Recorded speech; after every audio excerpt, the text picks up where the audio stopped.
Hi guys, Danny from GDL Automotive, and we're doing another vehicle review. This one is the Hyundai I20. This is about the fifth time we've filmed this because we're having troubles with the camera and it's driving me up the wall. So this I20 is our personal one.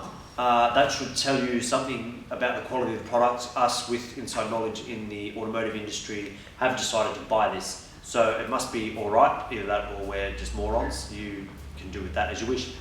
So the I20 is obviously made by Hyundai, as you can see there. Hyundai in the 1990s flooded the market with basically one car, which was the Hyundai Excel, the bubble car that pretty much every young bird had.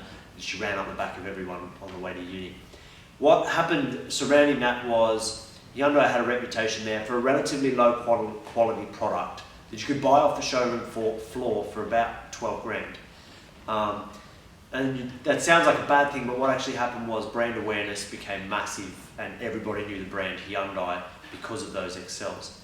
In the next 20 or so years, Hyundai's upped the quality of their product. So now what you find is everybody knows the name Hyundai, but the cars that you can buy nowadays from Hyundai are pretty good quality. Having said that, they're not the market leaders. They're not up there with Toyota or Lexus or any of those that we feel are market leaders when it comes to quality cars, but they're pretty good.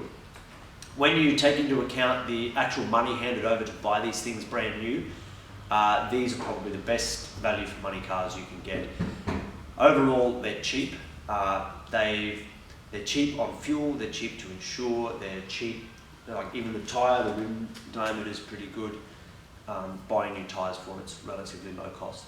The downsides we're seeing with particularly this model, the main thing is on the automatic transmission, it's super underpowered.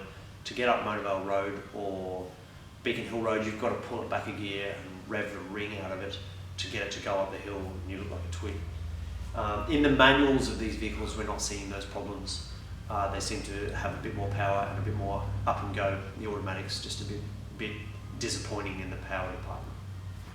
The great things about this car is they came as a 5-door hatch or a 3-door hatch. So if you're looking at using it for a family car, it can do that. You've got baby seat anchor points and run it as a small, cheap family car. It's probably not ideal for that. The space in the back seats isn't great, and the space in the boot, you'd be hard pressed to put a pram or a stroller in there. But having said that, if you needed to use this car as the family vehicle, it definitely is capable of doing it. Bear in mind too though, if you've got your whole family in there and you've got an automatic, you've now lost even more power.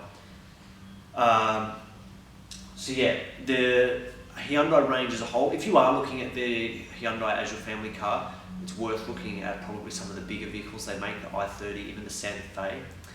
The other thing to bear in mind with Hyundai is they seem to go through brakes relatively quickly compared to other vehicles. I do know the Santa Fe range, we've heard reports of them wearing out brakes within 15,000 Ks, which is far too quickly.